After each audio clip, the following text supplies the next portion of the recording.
വായനശാലകളിൽ ഏതാണ്ട് ഗ്രന്ഥാലയങ്ങളിൽ 40% ഗ്രന്ഥശാലകൾ പ്രവർത്തിക്കുന്ന സംസ്ഥാനമായിട്ട് കേരളം മാറിത്തീരുകയും ചെയ്തത്. ഞാനിത് പറഞ്ഞു വന്നത് കേരളത്തിൻ്റെ നവോത്ഥാനമാകട്ടെ, ദേശീയ പ്രസ്ഥാനമാകട്ടെ, ഇടതുപക്ഷ കമ്മ്യൂണിസ്റ്റ് രാഷ്ട്രീയ പ്രവർത്തനങ്ങളാകട്ടെ, ഇവയെല്ലാം തന്നെ വളരെ കൂടുതൽ ഊന്നി നിന്നതും ഇവയ്ക്കെല്ലാം തന്നെ വളരെ കൂടുതൽ സംഭാവന നൽകിയതുമായ ഒരു മണ്ഡലമാണ് സാംസ്കാരിക പ്രവർത്തനങ്ങളുടേത്. ഇത് കേരളത്തെ സവിശേഷമായ നിലയിൽ സ്വാധീനിക്കുകയും ചെയ്തു. കേരളത്തിൻ്റെ ഇടതുപക്ഷപരമായ രാഷ്ട്രീയ വീക്ഷണം എന്നത് ഇടതുപക്ഷ പ്രസ്ഥാനങ്ങളിൽ മാത്രം ഒതുങ്ങുന്ന ഒന്നായിട്ടല്ല നിലനിന്നിട്ടുള്ളത്. വലതുപക്ഷ പാർട്ടികളെന്നോ മധ്യവർത്തി പാർട്ടികളെന്നോ വിളിക്കുന്ന പ്രസ്ഥാനങ്ങൾക്കും കുറെയെങ്കിലുമൊക്കെ ഇടതുപക്ഷപരമായ വീക്ഷണങ്ങൾ പിൻപറ്റേണ്ടി വരുന്ന സ്ഥിതിവിശേഷം കേരളത്തിൽ ഏറെക്കാലം നിലനിന്നിരുന്നു. അത് തൊഴിലാളികളുടെ അവകാശം എന്ന കാര്യമാകാം, സാമൂഹ്യ നീതി എന്ന ആശയമാകാം, മതനിരപേക്ഷത എന്ന ആശയമാകാം, സമത്വം എന്ന ആശയമാകാം, തൊഴിലിൻ്റെ അന്തസ്സ് എന്ന ആശയമാകാം. ഇതൊക്കെ കേരളത്തിൽ ഏതെങ്കിലും ഒരു പാർട്ടിക്ക് എളുപ്പം തള്ളിക്കളയാൻ പറ്റാത്ത നിലയിൽ അതിശക്തമായ സ്വാധീനമായി 20-ാം നൂറ്റാണ്ടിൻ്റെ പകുതി മുതൽ ഏതാണ്ട് അരമുക്കാൽ നൂറ്റാണ്ട് കാലം നിലനിന്നു. ഇങ്ങനെ രാഷ്ട്രീയമായി വലതുപക്ഷത്ത് നിൽക്കുന്നവർക്ക് പോലും ഇടതുപക്ഷ മൂല്യങ്ങളെയോ അതിൻ്റെ രാഷ്ട്രീയ ആശയങ്ങളെയോ ഏറിയും കുറഞ്ഞും ഏറ്റെടുക്കേണ്ടി വരുന്ന സ്ഥിതിവിശേഷം രൂപപ്പെടുത്താൻ കേരളത്തിന് കഴിഞ്ഞത് നമ്മുടെ രാഷ്ട്രീയ പ്രയോഗങ്ങൾ സാംസ്കാരികമായ പ്രവർത്തനങ്ങളുമായി ഇടകലർന്നാണ് മുന്നേറിയത് എന്നതുകൊണ്ടും നമ്മുടെ രാഷ്ട്രീയ ബോധം സാംസ്കാരികമായ അവബോധ രൂപീകരണത്തോട് ആഴത്തിൽ കെട്ടുപിണഞ്ഞു കിടക്കുന്നുണ്ട് എന്നതുകൊണ്ടുമാണ്. ഇതിൻ്റെ പശ്ചാത്തലത്തിലാണ് സംസ്കാരം എന്ന് പറയുന്നതും സംസ്കാരത്തിൻ്റെ മണ്ഡലത്തിലെ ഇടപെടലുകൾ എന്ന് പറയുന്നതും കമ്മ്യൂണിസ്റ്റ് പാർട്ടികളെ സംബന്ധിച്ച് വളരെ പ്രധാനമായിരിക്കുന്നത്.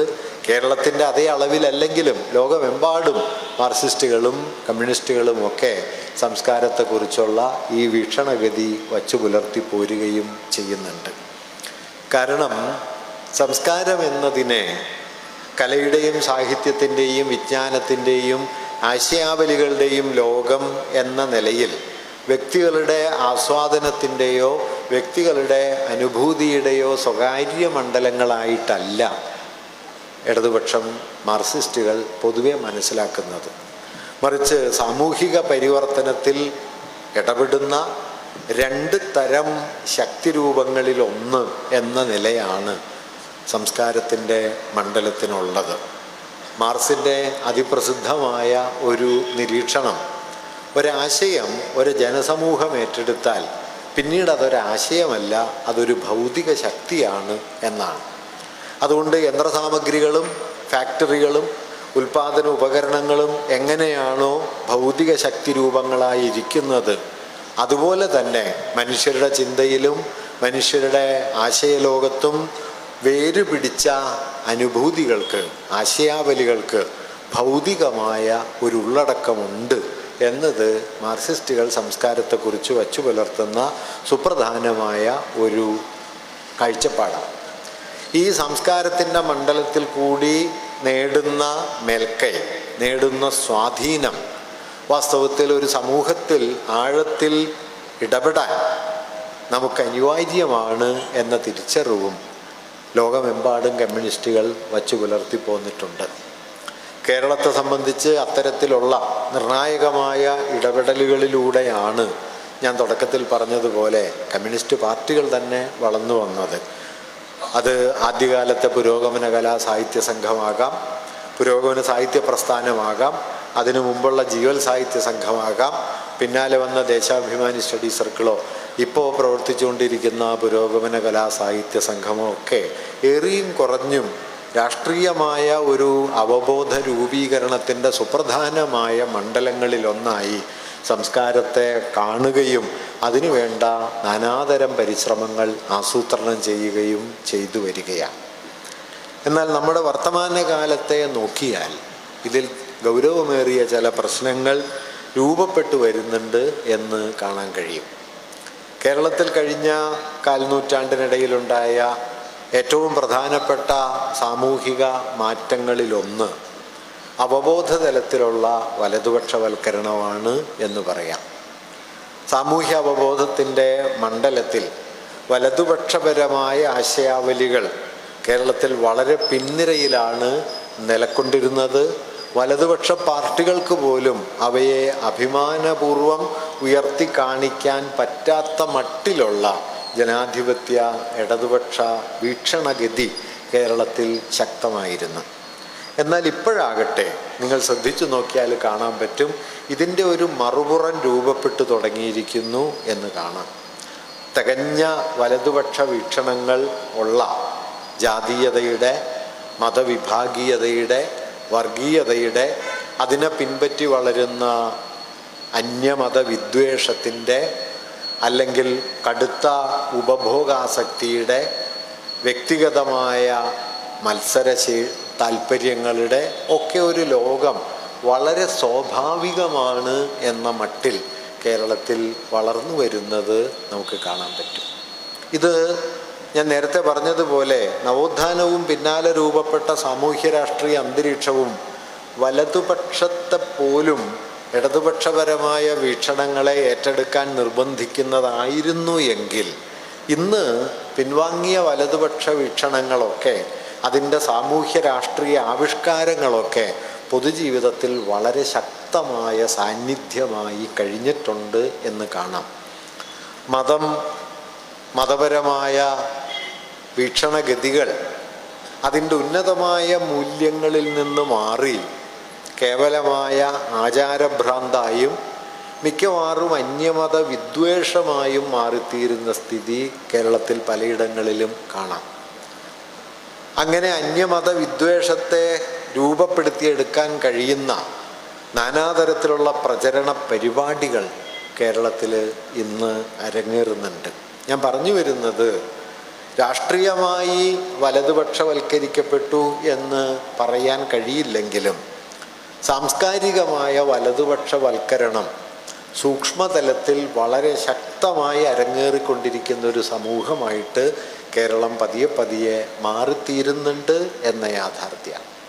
ഇതിന് പല കാരണങ്ങളുണ്ട്. ഞാനിപ്പോൾ അതിൻ്റെ എല്ലാ വിശദാംശങ്ങളും ഒറ്റയടിക്ക് ഇവിടെ നിന്ന് പറയാനൊന്നും മുതിരുന്നില്ല.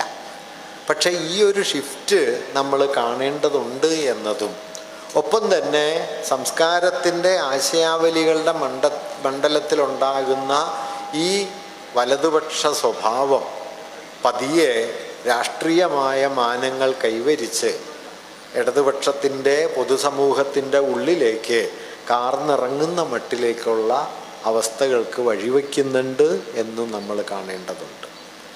ഇപ്പോൾ 1924 കേരളത്തിൽ നടന്ന ലോകത്തിലെ തന്നെ ഏറ്റവും പ്രധാനപ്പെട്ട സമ്മേളനമായിരുന്നു നാരായണഗുരു നടത്തിയ സർവമത സമ്മേളനം. 1924 മാർച്ച് 3-4 തീയതികളിലായിട്ട് ആലുവയിലെ അദ്വൈതാശ്രമത്തിൽ പെരിയാറിൻ്റെ തീരത്താണ് ഈ സമ്മേളനം നടന്നത്. ഈ സമ്മേളനത്തിൻ്റെ മുഖ്യ കേന്ദ്രമായിരുന്നത് നാരായണഗുരുവാണ്. ഈ സമ്മേളനം മുമ്പോട്ട് വെച്ച പരമപ്രധാനമായ ആശയം ഒരുപക്ഷെ നമ്മുടെ കാലത്തെ മതജീവിതത്തെ സംബന്ധിക്കുന്ന ഏറ്റവും പ്രധാനപ്പെട്ട ആശയമാണ്. അത് പലമത സാരവും ഏകം എന്ന ആത്മോപദേശതകത്തിലെ തത്വമാണ്. വ്യത്യസ്ത മതങ്ങളുണ്ട് എന്ന് അംഗീകരിച്ചുകൊണ്ട് തന്നെ ആ വ്യത്യസ്ത മതങ്ങൾക്ക് ആരാധനയുടെയും അനുഷ്ഠാനത്തിൻ്റെയും ഒക്കെ വളരെ വളരെ വ്യത്യസ്തങ്ങളായ സമ്പ്രദായങ്ങളുണ്ട് എന്ന് അംഗീകരിച്ചുകൊണ്ട് തന്നെ ആ സമ്പ്രദായ ഭേദങ്ങൾക്കെല്ലാം ഉള്ളിൽ മനുഷ്യർക്ക് പൊതുവായി ഐക്യപ്പെടാവുന്ന ചില തലങ്ങളുണ്ട് എന്ന് സ്ഥാപിച്ചെടുക്കാനാണ് സർവമത സമ്മേളനം ശ്രമിക്കുന്നത്. അത് 1924 സർവമത സമ്മേളനത്തിൽ പൊടുന്നനെ പൊട്ടിമുളച്ചൊരാശയമല്ല. 1894 ആത്മോപദേശ ശതകം രചിച്ചതു മുതൽ ഗുരു പല നിലകളിൽ സൂചിപ്പിച്ച ഒരാശയത്തെയാണ് സർവമത സമ്മേളനത്തിൽ പ്രായോഗിക രൂപം കൈവന്നത്. ആത്മോപദേശ ശതകത്തിൽ മതപരമായ വിഭജനങ്ങൾക്കപ്പുറം പോകുന്ന ഒരു അടിസ്ഥാന തത്വം ഗുരു അവതരിപ്പിക്കുന്നുണ്ട്. പല മതസാരവുമേകം എന്ന്. പല മതസാരവുമേകം എന്നു പാരാതുലകിൽ ഒരാനയിൽ അന്ധരെന്ന പോലെ പലവിധ യുക്തി പറഞ്ഞ് പാമരന്മാർ അലവത് കണ്ട് അലയാതെ അമർന്നിടേണം എന്ന് അദ്ദേഹം പറയേണ്ടായി. പല മതങ്ങൾ എന്നത് ആ യുക്തി വിചാരം ഒരു വിഡ്ഢിത്തമാണ്, പാമരത്വമാണ് എന്ന് അദ്ദേഹം അതിൽ പറഞ്ഞു. പിന്നീട് 1915 സുപ്രസിദ്ധമായ അദ്വൈതാശ്രമത്തിൽ നിന്ന് പുറപ്പെടുവിച്ച ജാതിയില്ലാ വിളംബരത്തിൽ നാം ജാതിമതഭേദങ്ങൾ വിട്ടിരിക്കുന്നു എന്നും ലോകത്തിൻ്റെ അറിവിലേക്കായി അത് പ്രസിദ്ധപ്പെടുത്തുന്നു എന്നും ഗുരു പറയണ്ടായി. 1916 ജൂലൈ 15 കൊല്ലത്ത് പട്ടത്താനത്ത് നടത്തിയ സംഭാഷണത്തിലാണ് താൻ എല്ലാ മതങ്ങളും തനിക്ക് സമ്മതമാണെന്നും താൻ ഇന്ന് നിലവിലിരിക്കുന്ന ഏതെങ്കിലും ഒരു മതത്തോട് പ്രത്യേകിച്ചൊരു താല്പര്യവും വച്ചു പുലർത്തുന്നില്ല എന്നും ഗുരു പറഞ്ഞത് 1916 ജൂലൈ 16 പ്രസിദ്ധീകരിച്ച ടി.കെ. മാധവൻ്റെ ദേശാഭിമാനി പത്രത്തിൽ ഗുരുവിൻ്റെ ഈ പ്രസ്താവന വരുന്നുണ്ട്. എല്ലാ മതങ്ങളും നമുക്ക് സമ്മതമാണ്. ഇന്ന് നിലവിലുള്ള ഏതെങ്കിലും ഒരു മതത്തോട് നമുക്ക് പ്രത്യേകിച്ചൊരു സംബന്ധവും ഇല്ല. പിന്നീട് ഗുരു പറഞ്ഞത്, നാം ഹിന്ദു ദേവാലയങ്ങളിൽ പ്രതിഷ്ഠ നടത്തിയത് ഹിന്ദുക്കളിൽ ചിലർ നമ്മോട് ആവശ്യപ്പെട്ടതുകൊണ്ടാണ്. മുസ്ലിങ്ങളോ ക്രിസ്ത്യാനികളോ ആവശ്യപ്പെട്ടാലും അവർക്ക് വേണ്ടത് ചെയ്തു കൊടുക്കാൻ നമുക്ക് സമ്മതമാണ് എന്ന് ഗുരു അതിൽ പറയുന്നുണ്ട്.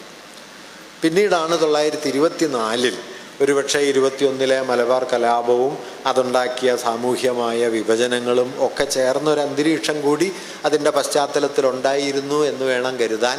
എന്തായാലും 24 ആലുവയിൽ സർവമത സമ്മേളനം വിളിച്ചു ചേർക്കുകയും അന്ന് ലഭ്യമായ എല്ലാ മതവിഭാഗത്തിൻ്റെ പ്രതിനിധികളും ക്രിസ്ത്യാനികൾ, മുസ്ലിങ്ങൾ, ബൗദ്ധമതം, ജൈനമതം, ഹിന്ദുമതത്തിലെ തന്നെ ആര്യസമാജം, ബ്രഹ്മസമാജം, യഹൂദമതം, ഇവരൊക്കെ അതിൻ്റെയൊക്കെ പ്രതിനിധികൾ തങ്ങളുടെ മത തത്വങ്ങൾ അവതരിപ്പിക്കുകയും അന്തിമമായി എല്ലാ മതതത്വങ്ങളും ഒരൊറ്റ അനുഭവത്തിലേക്കാണ് നയിക്കുന്നത് എന്ന് ഈ പ്രഭാഷണങ്ങൾ വ്യക്തമാക്കുന്നു എന്ന് ഉപസംഹരിച്ചുകൊണ്ട് ഗുരു ഒരു സന്ദേശം നൽകുകയും ചെയ്തത്.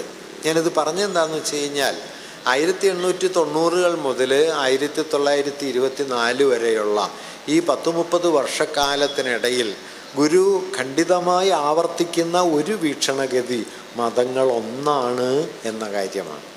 അതല്ലാതെ അത് പൊടുന്നനെ വന്നതോ യാദൃച്ഛികമായ ഒരു സമ്മേളനമായി പരിണമിച്ചതോ അല്ല.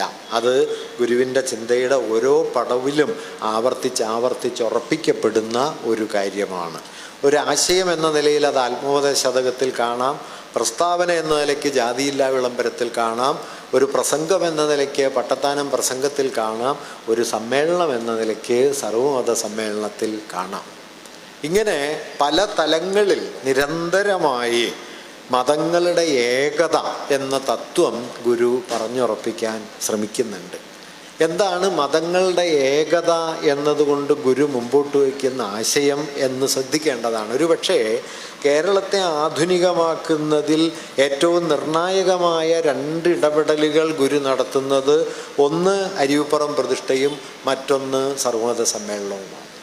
അരുവിപ്പുറം പ്രതിഷ്ഠയാണ് മനുഷ്യരുടെ സമത്വത്തെയും മനുഷ്യർക്കിടയിലുള്ള തുല്യതയെയും സമ്പൂർണമായി നിരാകരിക്കുന്ന ജാതി വ്യവസ്ഥയ്ക്കെതിരെ കേരളത്തിൽ ഗുരു ഉയർത്തിക്കൊണ്ടുവന്ന ഏറ്റവും വലിയ പ്രതിരോധം. ഗുരു ജാതിയെ പ്രതിരോധിക്കാൻ മുമ്പോട്ട് വച്ച തത്വം നിങ്ങൾ ശ്രദ്ധിക്കേണ്ടതാണ്. അതെല്ലാ മനുഷ്യരും ഈശ്വരാംശമുള്ളവരാണ്, എല്ലാ മനുഷ്യരും ഈശ്വരാംശ സംഭവരാണ് എന്ന അമൂർത്തമായ ഒരാശയമല്ല ഗുരു മനുഷ്യരുടെ ഏകതയുടെ അടിസ്ഥാനമായി ഉന്നയിച്ചത്. മറിച്ച് ഗുരു ഉന്നയിച്ചത് എല്ലാ മനുഷ്യരുടെയും ശരീരം ഒന്നാണ്. ശരീരം എന്ന് പറയുന്ന വളരെ ഭൗതികമായ മൂർത്തമായ ഒരു യാഥാർത്ഥ്യത്തിൽ നിന്നാണ് മാനുഷികമായ ഏകത എന്ന തത്വം ഗുരു നിർദ്ധാരണം ചെയ്യുന്നത്. ഒരു ജാതി, ഒരു മതം, ഒരു ദൈവം മനുഷ്യന് എന്നതിന് ശേഷം നമ്മൾ കാണുന്നത് മൂർത്തമായ ശരീരത്തിൻ്റെ ഭാഷയാണ്. ഒരു യോനി, ഒരാകാരം, ഒരു ഭേദവുമില്ലതിൽ എന്ന് കാണും. പുണർന്നു പെറുന്നതെല്ലാം ഒരിനമാം എന്ന് ജാതി നിർണയത്തിൽ കാണാം. തമ്മിൽ ഇണ ചേർന്ന് അടുത്ത തലമുറയായി തീരുന്നതേതോ അതൊരു ജാതി. അല്ലാതെ ജാതിയെ വർണ്ണധർമ്മം മുമ്പോട്ട് വയ്ക്കുന്ന ജന്മസിദ്ധമായ ജാതി എന്നതിന് പകരം ജീവിവംശങ്ങളുടെ ആയ ജാതി എന്ന തത്വത്തിലേക്ക് ഗുരു മാറ്റുന്നുണ്ട്.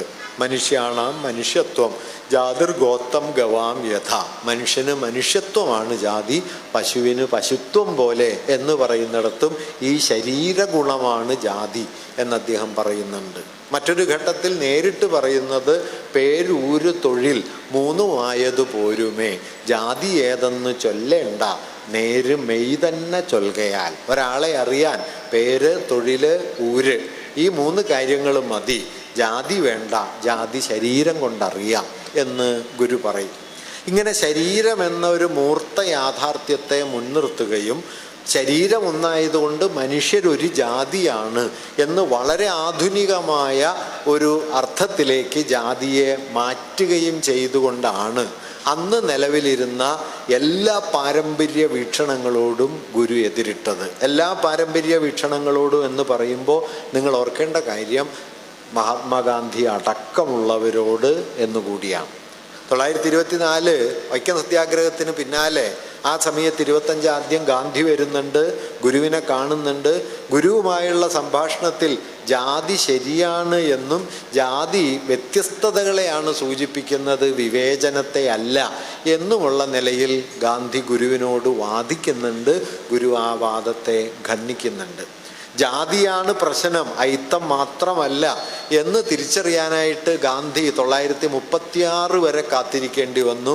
ഗുരു ആകട്ടെ അതിനേക്കാൾ എത്രയോ മുമ്പ് തന്നെ ജാതിയാണ് അടിസ്ഥാന പ്രശ്നം, അയിത്തം മാത്രമല്ല എന്ന കാര്യം സൂചിപ്പിക്കുന്നുണ്ട്. ജാതി തൊഴിൽ വിഭജനമാണ്, ജാതി മനുഷ്യർക്ക് പ്രത്യേകമായ തൊഴിലുകളിൽ പരിശീലനം നൽകി അതിൽ വൈദഗ്ധ്യമുണ്ടാക്കും എന്നെല്ലാമുള്ള വാദഗതികളെ അക്കാലത്ത് തന്നെ നിരാകരിച്ച ഒരാളായിരുന്നു നാരായണ ഗുരു. ഇങ്ങനെ ജാതി വിമർശനത്തെ ഉയർത്തിക്കൊണ്ടുവന്നു എന്ന് മാത്രമല്ല, ആ ജാതി വിമർശനത്തിന് സൈദ്ധാന്തികവും ദാർശനികവുമായ അടിത്തറയൊരുക്കിക്കൊണ്ട് കേവലമായ ജാതി വിരോധത്തിനപ്പുറം ആധുനികമായ ഒരു മനുഷ്യ സങ്കല്പത്തെ ജാതി വിമർശനത്തിൻ്റെ കേന്ദ്രത്തിൽ അദ്ദേഹം ഉറപ്പിച്ചെടുത്തു. ആ അളവിൽ മറ്റാരെങ്കിലും അക്കാര്യം ചെയ്തിട്ടുണ്ട് എന്ന് പറയാൻ പറ്റില്ല.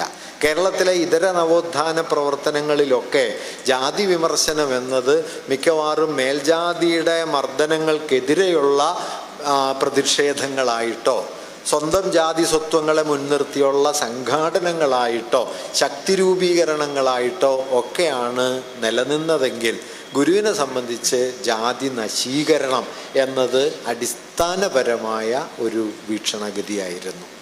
ഇങ്ങനെ ജാതി എന്തുകൊണ്ട് ആധുനിക സമൂഹത്തിനെതിരാകുന്നു എന്ന് ചോദിച്ചാൽ ഒറ്റ കാര്യമുള്ളൂ, മനുഷ്യർ തുല്യരാണ് എന്ന് അംഗീകരിക്കാത്തൊരു സംവിധാനമാണ് ജാതി എന്നത്. അതുകൊണ്ട് മനുഷ്യരുടെ തുല്യതയ്ക്ക് വേണ്ടി നിലകൊള്ളുന്ന ഏത് പാരമ്പര്യത്തിനും ജാതിയോട് ഇടയേണ്ടി വരും. ഗുരു അദ്വൈതിയായിരുന്നു എന്നതിൽ സംശയമൊന്നുമില്ല. പക്ഷേ ഗുരുവിൻ്റെ അദ്വൈതം അമൂർത്തമായ ആത്മവും ബ്രഹ്മവും തമ്മിലുള്ള അമൂർത്തമായ ഒരു ഐക്യം എന്നതിന് പകരം ആത്മവും അപരവും തമ്മിലുള്ള, താനും താനല്ലാത്തതും തമ്മിലുള്ള ഐക്യം എന്നതിലേക്ക്, രണ്ടില്ല എന്നതിനെ മനുഷ്യർക്കിടയിലെ ഭേദത്തിൻ്റെ നിരാസമായിട്ടാണ്, അല്ലാതെ ആത്മബ്രഹ്മ വിഭജനത്തിൻ്റെ അഭാവം എന്ന നിലയ്ക്കല്ല ഗുരു കണ്ടത്. അങ്ങനെ അദ്വൈതം എന്നതിനെ തന്നെ അതിൻ്റെ അമൂർത്തമായൊരു തത്വരൂപത്തിൽ നിന്ന് എടുത്തു മാറ്റി അതിനെ മൂർത്തമായൊരു സാമൂഹിക ആവിഷ്കാരമാക്കി മാറ്റുന്ന ഇടപെടലായിരുന്നു ഗുരുവിൻ്റേത്. ഈ ഒരു വഴിയുടെ തുടർച്ചയാണ് അദ്ദേഹം ഏകമതം എന്ന സങ്കല്പത്തിൽ അവതരിപ്പിച്ചത്. അതുകൂടി പറഞ്ഞ് ഞാൻ ഈ സംഭാഷണം അവസാനിപ്പിക്കാം. 2-3 പേര് കൂടി സംസാരിക്കാനുമുണ്ട്. കലാപരിപാടികളൊക്കെ ഉള്ളതുകൊണ്ട് അതിദീർഘമായൊരു പ്രസംഗം ഇവിടെ സാധ്യമല്ല.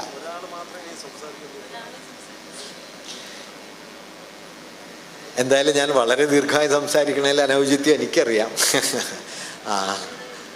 അപ്പോൾ മതത്തെ സംബന്ധിച്ച് ഗുരു എടുക്കുന്ന നിലപാട്, ഗുരു മതസംബന്ധമായ ചർച്ചകളിൽ ഏർപ്പെടുന്ന കാലത്ത് ഇന്ത്യയിലെ മതസംവാദങ്ങളുടെ സ്വഭാവം വളരെ വ്യത്യസ്തമാണ്. ഇപ്പോൾ 1924 ആലുവയിലെ സർവമത സമ്മേളനം ഒരു നിലയ്ക്ക് പറഞ്ഞാൽ ലോകത്തെ 2ാമത്തെ സർവമത സമ്മേളനമാണ്. 1893 ചിക്കാഗോയിൽ പാർലമെൻറ്റ് ഓഫ് വേൾഡ് റിലീജിയൻസ് എന്ന പേരിൽ ഒരു സമ്മേളനം നടക്കുന്നുണ്ട്. കൊളംബസ് അമേരിക്കയിൽ ചെന്നെത്തിയതിൻ്റെ 400-ാം വാർഷികം മുൻനിർത്തിയാണ് ആ സമ്മേളനം സംഘടിപ്പിക്കപ്പെട്ടത്. ആ സമ്മേളനത്തിൽ വിവിധ മതങ്ങളുടെ പ്രതിനിധികൾ എത്തിച്ചേരുന്നുണ്ട്. വിവേകാനന്ദൻ അതിൽ പങ്കെടുക്കുന്നുണ്ട്. വിവേകാനന്ദൻ ക്ഷണിക്കപ്പെട്ട് ചെന്ന ആളൊന്നുമല്ല കേട്ടോ. കാലത്ത് അദ്ദേഹം അവിടെ ഉണ്ട്. അവിടെ ചുറ്റിത്തിരിയുന്നതിനിടയിൽ പല ആളുകളുടെ പിന്തുണയും ശുപാർശയും ഒക്കെ കൊണ്ടാണ് വിവേകാനന്ദൻ ആ സമ്മേളനത്തിൽ പ്രസംഗിക്കുന്നത്. ആ പ്രസംഗം പിന്നീട് വിശ്വപ്രസിദ്ധമായി. ഇന്ത്യയിൽ നിന്ന് ഹിന്ദുമതത്തിൻ്റെ പ്രതിനിധിയായി ഗുജറാത്തിൽ നിന്ന് വേറൊരു സന്യാസിയാണ് ഉണ്ടായിരുന്നത്, വിവേകാനന്ദനല്ല. എന്തായാലും ആ സമ്മേളനത്തിൻ്റെയും അക്കാലത്തുള്ള പൊതു മതസംവാദങ്ങളുടെയും രീതി എന്തെന്ന് വെച്ചാൽ സ്വന്തം മതത്തിൻ്റെ മഹിമയെ ഉറപ്പിക്കുക, മറ്റു മതങ്ങളുടെ പോരായ്മകൾ ചൂണ്ടിക്കാണിക്കുക. ഇങ്ങനെ സ്വമത സമർത്ഥനവും പരമത ഖണ്ഡനവും എന്നതാണ് അക്കാലത്തുണ്ടായിരുന്ന അടിസ്ഥാന യുക്തി. ഗുരു അത് പിൻപറ്റുന്നതേയില്ല. ഇപ്പം കേരളത്തിൽ പോലും ചട്ടമ്പിസ്വാമി അന്ന് എഴുതുന്ന പുസ്തകത്തിൻ്റെ പേര് ക്രിസ്തുമതഛേദനം എന്നാണ്. നാഗർകോവിലും പരിസരങ്ങളിലുമൊക്കെ നാടാർ സമുദായത്തിലും മറ്റും പെട്ട ആളുകൾ ക്രിസ്തുമതത്തിലേക്ക് വലിയ തോതിൽ മതപരിവർത്തനം നടത്തിക്കൊണ്ടിരുന്നൊരു കാലമാണ് 19-ാം നൂറ്റാണ്ടിൻ്റെ അവസാനവും 20-ാം നൂറ്റാണ്ടിൻ്റെ ആദ്യ ദശകങ്ങളും. അതിനെതിരെ കൂടിയാണ് ചട്ടമ്പിസ്വാമി ക്രിസ്തുമതഛേദനം എഴുതുന്നത്. ഇസ്ലാമിനകത്ത് വലിയ നവോത്ഥാന ചിന്തകൾക്ക് തുടക്കം കുറിച്ച വലിയ മാതൃഭാഷാ പ്രവർത്തകനായിരുന്ന ഒരാളായിരുന്നു സനാഉള്ള മക്തി തങ്ങൾ. മക്തി തങ്ങളാണ് നമ്മുടെ നവോത്ഥാന ചർച്ചയിലെ പ്രധാനപ്പെട്ട ഒരാശയം ഏറ്റവും മനോഹരമായിട്ട് പറഞ്ഞത്. അദ്ദേഹം വിശ്വാസികളോട് പറഞ്ഞത്, നിങ്ങൾ പ്രാർത്ഥിക്കുമ്പോൾ മലയാളത്തിൽ പ്രാർത്ഥിക്കണം, അറബിയിൽ പ്രാർത്ഥിക്കരുത്. അത് പ്രധാനപ്പെട്ട ഒരു കാര്യമാണ്. അദ്ദേഹം പറഞ്ഞത്, അറബിയിൽ പ്രാർത്ഥിച്ചാലുള്ള തകരാറ് പ്രാർത്ഥിക്കുന്ന എന്താണെന്ന് ദൈവത്തിന് മാത്രമേ മനസ്സിലാവൂ, നിങ്ങൾക്ക് മനസ്സിലാവില്ല. അതുകൊണ്ട് നിങ്ങൾക്കും കൂടി മനസ്സിലാവണം. മക്തി തങ്ങൾ പിന്നെ പറയുന്നൊരു വാക്യം, പ്രാർത്ഥിക്കുന്നവനിലും പ്രാർത്ഥിക്കുന്നവളിലും കുടികൊള്ളുന്നതാണ് ദൈവം. ഇത് നവോത്ഥാനം കൊണ്ടുവന്ന പ്രധാനപ്പെട്ട ആശയമാണ്. അതായത് പൗരോഹിത്യമല്ല, യജ്ഞയാഗങ്ങളല്ല, ആചാര സമ്പ്രദായങ്ങളല്ല, മറിച്ച് നിങ്ങളിൽ അനുഭൂതമാകുന്ന ഒന്നാണ് ദൈവം. പ്രാർത്ഥിക്കുന്നവനിൽ കുടികൊള്ളുന്നത്, പ്രാർത്ഥിക്കുന്നവളിൽ കുടികൊള്ളുന്നത്. ഇങ്ങനെ മനുഷ്യരിലാണ് ദൈവം, അല്ലാതെ ഏതോ ആചാരരൂപങ്ങളോ അനുഷ്ഠാന ക്രിയകളോ ഒന്നുമല്ല ദൈവം എന്നൊക്കെ വളരെ ആധുനികമായ ദൈവഭാവനയെ രൂപപ്പെടുത്തിയ ഒരാളാണ് സനാഉള്ള മക്തി തങ്ങൾ. അദ്ദേഹം പക്ഷെ അക്കാലത്ത് ക്രിസ്തുമതത്തിനെതിരെ അദ്ദേഹത്തിൻ്റെ ചില വിമർശനങ്ങൾ ഉന്നയിക്കുകയും അവയൊക്കെ ക്രോഡീകരിക്കപ്പെട്ട ഒരു പുസ്തകം മക്തി തങ്ങളുടേതായിട്ട് പുറത്തു വരികയും ചെയ്തു. അതിൻ്റെ പേര് കഠോര കുഠാരം എന്നാണ്. ഒരാൾ ബോധം കെട്ട് വീഴാൻ ആ പേര് മതി, അങ്ങനത്തെ പേരാ. ഇത് അക്കാലത്ത് ഒരു പൊതുരീതിയാണ്. ഇപ്പോൾ ആര്യസമാജത്തിൻ്റെ സ്ഥാപകനായ ദയാനന്ദ സരസ്വതിയുടെ സത്യാർത്ഥപ്രകാശം വായിച്ചു നോക്കിയാൽ ക്രിസ്തുവിനെയും നബിയെയും ഒക്കെ കാര്യബോധമില്ലാത്ത, വിവേകമില്ലാത്ത, അപക്വമതികളായ ആളുകൾ എന്ന നിലയിൽ വളരെ പരുഷമായി വിമർശിക്കുന്ന ഭാഗങ്ങൾ സത്യാർത്ഥപ്രകാശത്തിൽ ഉണ്ട്. ഇതൊന്നും കുറ്റമല്ല, ആ കാലത്തിൻ്റെ പൊതുരീതിയാണ്. അങ്ങനെ ഒരു പൊതുരീതി നിലനിൽക്കുന്ന കാലത്താണ് ഗുരു പക്ഷേ വളരെ വ്യത്യസ്തമായ ഒരു നിലപാടെടുത്തത്. ഗുരു അങ്ങനെ ഓരോ മതത്തിനും സവിശേഷമായുണ്ട് എന്ന് പറയുന്ന വിശേഷ അവകാശങ്ങളെ തള്ളുകയും എല്ലാ മതങ്ങളും ചേർന്ന് നിൽക്കാവുന്ന ഒരിടം കണ്ടെത്താൻ ശ്രമിക്കുകയും ചെയ്തു. ഇത് മതത്തിലുള്ളതാണോ എന്ന് ചോദിച്ചാൽ മതത്തിലുണ്ട് എന്ന് വേണമെങ്കിൽ പറയാന്നേ ഉള്ളൂ. പക്ഷേ ഗുരു അതിനെയാണ് മതമായി കണ്ടത്. കാരണം ഒരു മതത്തെ സൂക്ഷിച്ചു നോക്കിയാൽ നിങ്ങൾക്ക് മതത്തിൽ 4-5 ഘടകങ്ങൾ കാണാം. ഇപ്പം എല്ലാ മതങ്ങൾക്കും അതത് മതങ്ങളുടെ ദൈവദർശനമുണ്ട്, ദൈവശാസ്ത്രം, തിയോളജി. ഓരോ മതവും ദൈവത്തെയും പ്രപഞ്ചത്തെയും വ്യക്തിസ്വരൂപത്തെയും ഒക്കെ വിശദീകരിക്കുന്ന ദാർശനികമായ ചില ആശയങ്ങൾ ഉൾക്കൊള്ളുന്നുണ്ട്. അതാണ് ദൈവശാസ്ത്രം. രണ്ടാമത്, ഓരോ മതത്തിനും അതത് മതങ്ങളുടേതായ ആചാരാനുഷ്ഠാനങ്ങളുണ്ട്. എങ്ങനെയാണ് ജനനം, മരണം, വിവാഹം, ഇതിനോടൊക്കെ ബന്ധപ്പെട്ട ആചാരങ്ങളുടെ വലിയൊരു ലോകം ഓരോ മതവും ഓരോ നിലയ്ക്ക് നിലനിർത്തി പോരുന്നുണ്ട്. മൂന്നാമത്, എല്ലാ മതങ്ങൾക്കും അതത് മതങ്ങളുടേതായ പൗരോഹിത്യ സമ്പ്രദായങ്ങളുണ്ട്.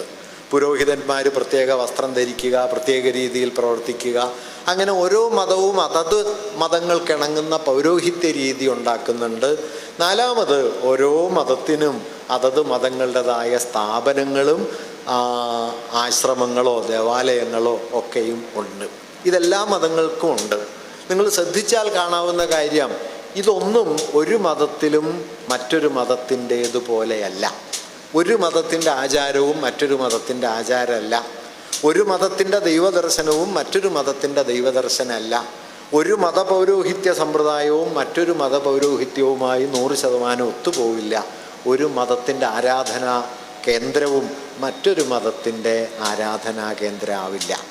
അതുകൊണ്ട് മതങ്ങളെ ഈ പറഞ്ഞ ഘടകങ്ങൾ, ദൈവശാസ്ത്രം, ആചാരപാരമ്പര്യങ്ങൾ, പൗരോഹിത്യം, സ്ഥാപന രൂപങ്ങൾ തുടങ്ങി മതങ്ങളെ നാം ദൈനംദിനം കണ്ടുമുട്ടുന്ന ഏത് ഘടകത്തോട് ബന്ധിപ്പിച്ച് മതത്തെ കാണാൻ ശ്രമിച്ചാലും ഒരു മതം മറ്റൊരു മതവുമായി ഇണങ്ങില്ല. മതങ്ങൾ അന്യോന്യം പുറന്തള്ളും. ഒരു മതം മറ്റൊരു മതത്തെ ടെക്നിക്കലി പറഞ്ഞാൽ എക്സ്ക്ലൂഷനാണ്. എക്സ്ക്ലൂഷൻ എന്ന് പറഞ്ഞാൽ പുറന്തള്ളലാണ്. അത് ഇതിനെ ഉൾക്കൊള്ളില്ല. എക്സ്ക്ലൂസീവായ ഒരു ഐഡൻറ്റിറ്റിയാണ് ഈ ഘടകങ്ങളിൽ ഓരോ മതത്തിനും ഉള്ളത്. CV കുഞ്ഞിരാമൻ എന്നു പേരായ ഗുരുവിൻ്റെ പ്രധാനപ്പെട്ട ശിഷ്യന്മാരിൽ ഒരാൾ, അദ്ദേഹം നാരായണ ഗുരുവുമായി നടത്തിയ സംഭാഷണത്തിൽ ഒരു സ്ഥലത്ത് ചോദിക്കുന്നത്, സ്വാമി പറഞ്ഞതിൽ മനുഷ്യരൊരു ജാതിയാണ് എന്ന കാര്യം വ്യക്തമാണ്, കാരണം ശരീരമാണ് ജാതി. ദൈവം ഒന്നാണ് എന്ന് പറഞ്ഞതും ഏകദേശം വ്യക്തമാണ്, ഒരു ചൈതന്യം എന്ന് സങ്കല്പിക്കാം. പക്ഷേ മതങ്ങൾ ഒന്നാണ് എന്ന് പറയുന്നത് എങ്ങനെ ശരിയാവും? പല മതങ്ങൾ, പല ആചാരങ്ങൾ, പല പാരമ്പര്യങ്ങൾ, പല അനുഷ്ഠാന രീതികൾ, ഇതൊക്കെയാണല്ലോ ഉള്ളത്. പിന്നെ എങ്ങനെയാണ് മതങ്ങൾ ഒന്നാണ് എന്ന് പറയുക? ഇതിന് നൽകുന്ന ഉത്തരത്തിലാണ് പല മതസാരവും ഏകം എന്ന തൻ്റെ തത്വത്തെ ഗുരു ആഴത്തിൽ അഴിച്ചു കാണിക്കുന്നത്. ഗുരു CV ചോദിക്കുന്ന ചോദ്യം, എന്തിനെയാണ് നമ്മൾ മതമായി കാണുന്നത്? എന്താണ് മതം? തുടർന്ന് അദ്ദേഹം ഒരു ഉദാഹരണ രൂപത്തിൽ പറയുന്നത്, ക്രിസ്തു മതം സ്നേഹമാണ് എന്ന് പറയുന്നു. മുഹമ്മദ് മതം, ഇസ്ലാമിനെ അദ്ദേഹം അങ്ങനെയാണ് വിശേഷിപ്പിക്കുക, മുഹമ്മദ് മതം സാഹോദര്യമാണ് എന്ന് കാണുന്നു. പിന്നെ ഒരു വാക്യം, സ്നേഹമില്ലാതെ സാഹോദര്യമോ സാഹോദര്യമില്ലാതെ സ്നേഹമോ സാധ്യമല്ലെന്നിരിക്കെ മതഭേദങ്ങൾക്ക് എന്താണ് അർത്ഥം? ഇവിടെ ഗുരു ചെയ്യുന്നത് എന്താണെന്ന് വെച്ചാൽ, മതത്തെ അതിൻ്റെ പരമ്പരാഗതവും രൂപപരവുമായ ഘടകങ്ങളിൽ നിന്ന്, പൗരോഹിത്യം, ആചാരങ്ങൾ, സ്ഥാപന രൂപങ്ങൾ തുടങ്ങിയവയിൽ നിന്ന് മതത്തെ ഉയർത്തിക്കൊണ്ടുവന്ന് മതത്തെ അവ മുന്നോട്ട് വയ്ക്കുന്ന ചില ധാർമ്മിക മൂല്യങ്ങളായിട്ട് മാറ്റുന്നു. ക്രിസ്തു മതം സ്നേഹമാണ് എന്ന് പറയുന്നു. സ്നേഹത്തിൻ്റെ സവിശേഷത എന്താണെന്ന് വെച്ചാൽ, അതൊരു മതത്തിൻ്റെ മൂല്യമാണെങ്കിലും അല്ലെങ്കിലും മനുഷ്യവംശത്തെ സംബന്ധിച്ച് എല്ലാ കാലത്തും നിലനിൽക്കാൻ യോഗ്യമാണ്, എവിടെയും സാധുവാണ്. അതായത് മതങ്ങൾക്ക് സാർവലൗകികമായ നിലനിൽപ്പ് അവകാശപ്പെടാൻ കഴിയുന്ന ഒരൊറ്റ സ്ഥലമേ ഉള്ളൂ, അത് മൂല്യങ്ങളുടേതാണ്, ആചാരങ്ങളൊന്നുമല്ല. ആചാരങ്ങളെയൊന്നും ഗുരു അങ്ങനെ വലിയ തോതിലൊന്നും മാനിച്ചിട്ടില്ല കേട്ടോ. ഇപ്പോൾ ശിവഗിരി തീർത്ഥാടനം മിനിയാന്നാണല്ലോ തുടങ്ങിയത്, ജനുവരി 1-ാം തീയതി. കിട്ടൺ റൈറ്ററും വല്ലഭശ്ശേരി വൈദ്യരും എന്ന് പറയുന്ന 2 ഗുരുവിൻ്റെ അനുയായികൾ ചേർന്നിട്ടാണ് ഇതേക്കുറിച്ചുള്ള ആലോചന ആദ്യം നടത്തുന്നതും ഗുരുവിനെ കാണാൻ ചെല്ലുന്നതും. ഗുരുവിനോട് സംഭാഷണ മധ്യേ ഈ ആലോചനയൊക്കെ അവതരിപ്പിച്ചു. ശിവഗിരി തീർത്ഥാടനത്തെക്കുറിച്ച് തീരുമാനമൊക്കെ എടുത്ത് ഏറ്റവും അവസാനം അവർ ഗുരുവിനോട് പറഞ്ഞു, സ്വാമി അതിനൊരു ദിവസം നിശ്ചയിക്കണം, ഒരു മുഹൂർത്തം പറയണം എന്ന് പറഞ്ഞു. ഗുരു ഒട്ടും സംശയമില്ലാതെ എടുത്ത വഴിക്ക് പറഞ്ഞ വാക്യം എന്താണെന്ന് വെച്ച് കഴിഞ്ഞാൽ, ജനുവരി 1-ാം തീയതി ആയിക്കോട്ടെ, യൂറോപ്യന്മാരുടെ ആണ്ടുപിറപ്പല്ലേ എന്നാണ്. ഇത്രയേ ഉള്ളൂ. ഇങ്ങനെയാണ് ശിവഗിരി തീർത്ഥാടനം ജനുവരി 1 എന്ന് തീരുമാനിക്കപ്പെട്ടത്. അല്ലാതെ ഒരു ജ്യോതിഷവും നോക്കിയിട്ടല്ല, ഒരു ജാതകവും നോക്കിയിട്ടല്ല, ഒരു മുഹൂർത്തം ഉണ്ടായിട്ടല്ല. ഗുരു ഒരു സ്ഥലത്ത് ചെല്ലുമ്പോൾ മരിച്ചാൽ കുഴിച്ചിടണോ മരിച്ചാൽ സംസ്കരിക്കണോ എന്നൊരു തർക്കം വന്ന് ഗുരുവിൻ്റെ മുമ്പിലെത്തിയപ്പോൾ ഗുരു പറഞ്ഞു, ചക്കിലിട്ടാട്ടി എണ്ണയാക്കിയാൽ മതി. അപ്പോൾ ചോദിച്ച ആൾ അയ്യോ എന്ന് പറഞ്ഞപ്പോൾ ഗുരു പറഞ്ഞു, എന്താ നോവോ എന്ന് ചോദിച്ചു. ആചാരങ്ങൾ ഒന്നും ഗുരു തള്ളിപ്പറയുന്നൊന്നുമില്ല, പക്ഷെ ആചാരങ്ങൾക്ക് പരമപ്രാധാന്യം നൽകുകയും ധാർമ്മിക മൂല്യങ്ങളെ പുറന്തള്ളുകയും ചെയ്യുന്ന മതം പാഴാണ് എന്ന കാര്യത്തിൽ ഗുരുവിനൊരു സംശയം ഉണ്ടായിരുന്നു. ഗുരുവിനെ സംബന്ധിച്ച് ക്രിസ്തുമതം സ്നേഹമാണ്, ഇസ്ലാം സാഹോദര്യമാണ്, ബുദ്ധമതം കരുണയാണ്, വേദാന്ത ഹിന്ദുമതം ഏകമാണ്. അതുകൊണ്ടാണ് താൻ വേദാന്തിയായതുകൊണ്ട് ഒരു ജാതി, ഒരു മതം, ഒരു ദൈവം എന്ന് പറഞ്ഞത്. ഒരു ദൈവം അവസാനത്തെയാണ്, ഒന്നാമത്തത് ഒരു ജാതിയാണ്. കാരണം രണ്ടായിട്ടല്ല, 2000 എത്രയോ തട്ടുകളായി പിളർന്നു കിടക്കുന്ന സാമൂഹിക യാഥാർത്ഥ്യത്തെ മറച്ചു പിടിച്ചിട്ട് ആത്മവും ബ്രഹ്മവും തമ്മിലുള്ള ഏകം എന്ന ഒരു അമൂർത്ത തത്വത്തിലേക്ക് അദ്വൈതത്തെ അദ്ദേഹം ഒതുക്കുന്നില്ല. അദ്ദേഹം അദ്വൈതി തന്നെയാണ്. പക്ഷെ അദ്വൈതത്തിന് സാമൂഹ്യമായൊരു തലം കൂടിയുണ്ട്. സാമൂഹികം ആധ്യാത്മികം എന്ന വിഭജനം വാസ്തവത്തിൽ ഗുരുവിൻ്റെ വീക്ഷണത്തിൽ ഇല്ല എന്നതാണ് പ്രധാനപ്പെട്ട കാര്യം. ഞാൻ പറഞ്ഞു വന്നത്, ഇങ്ങനെ മതങ്ങളെ അവയുടെ അന്യോന്യം പുറന്തള്ളുന്ന ഘടകങ്ങളിൽ ഒതുക്കി നിർത്താതെ, അല്ലെങ്കിൽ ചരിത്രപരവും സാമൂഹികവുമായി മതങ്ങൾക്ക് കൈവന്ന പ്രത്യേകമായ പരിവേഷങ്ങളിൽ മതങ്ങളെ കെട്ടിത്തളയാൻ അനുവദിക്കാതെ, മതങ്ങളെ അവയുടെ സമുന്നതമായ ധാർമ്മിക മൂല്യങ്ങൾ എന്ന നിലയിലേക്ക് ഉയർത്തുകയും ഒരു മൂല്യവ്യവസ്ഥ മറ്റൊരു മൂല്യവ്യവസ്ഥയ്ക്കെതിരല്ല എന്ന് സ്ഥാപിക്കുകയുമാണ് ഗുരു ചെയ്യുന്നത്. സ്നേഹം സാഹോദര്യത്തിനെതിരല്ല, സാഹോദര്യം കരുണയ്ക്കെതിരല്ല, കാരുണ്യം ഏകതയ്ക്ക് എതിരല്ല.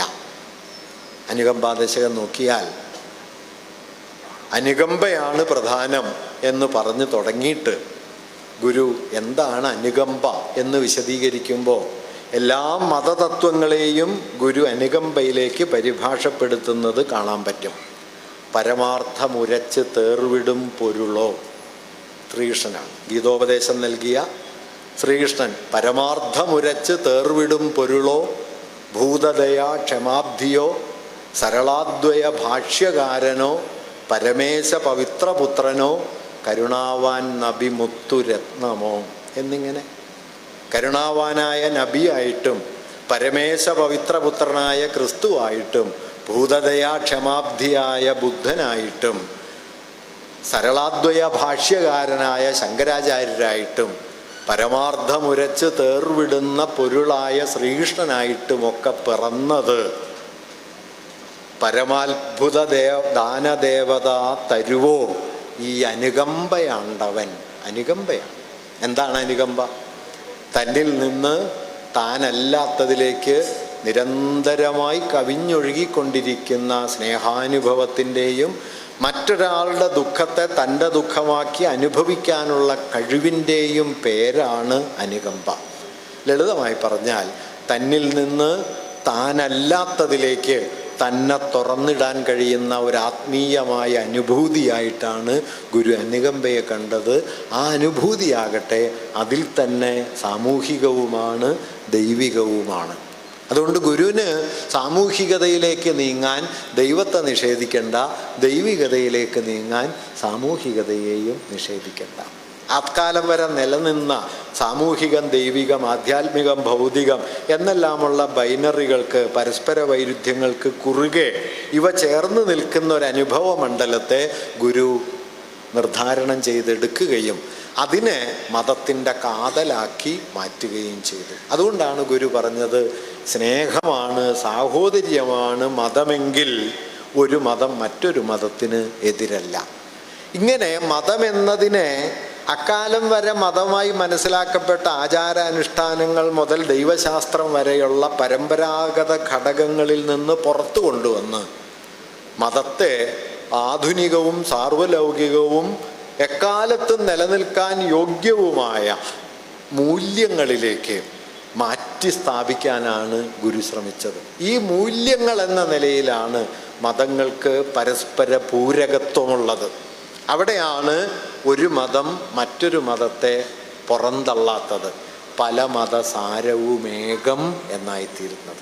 അതുകൊണ്ട് ഗുരുവിൻ്റെ മതദർശനം എന്ന് പറയുന്നത് നമ്മൾ ഇന്ന് കാണുമ്പോൾ തെറ്റായി മനസ്സിലാക്കുന്നത് പോലെ എല്ലാ മതങ്ങളും അന്യോന്യം പരസ്പരം സഹിച്ചു കഴിയുക, സഹിഷ്ണുതയോടെ ഒത്തൊരുമയോടെ പോവുക എന്ന ഔപചാരിക അർത്ഥത്തിലല്ല, മറിച്ച് ആധുനികമായ ഒരു ഉള്ളടക്കത്തിലേക്ക് മതത്തെ തന്നെ ഭവപരമായി പുനഃസ്ഥാപിച്ചുകൊണ്ടാണ് ഗുരു തൻ്റെ മതവീക്ഷണത്തെ അവതരിപ്പിക്കുന്നത്.